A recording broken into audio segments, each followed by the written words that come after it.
As DUI lawyers, we constantly get the question, what is the role of standardized field sobriety tests in a DUI case? John, do you want to start telling everyone what the role is? Yeah, sure. I mean, it's something that comes up in 90% of DUI cases. When we sit down at a PNC meeting, we're going to be asking you about what happened out there in the field. And a big part of what happens when you get pulled over is that officer's trying to decide, am I going to arrest this person? And if so, how am I going to develop some evidence so that when it gets to court, I might have a decent case?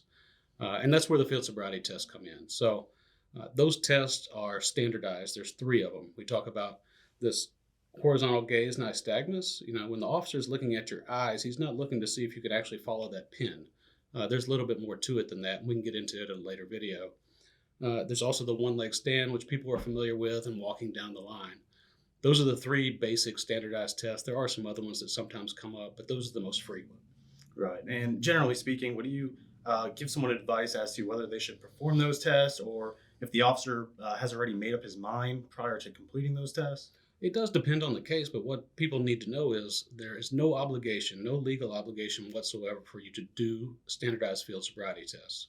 They're completely voluntary, and generally, not in every case, but probably 9 times out of 10, if you're out there doing field sobriety tests, you're very likely to be arrested soon. And so there's very, very little reason that you ought to submit to standardized field sobriety.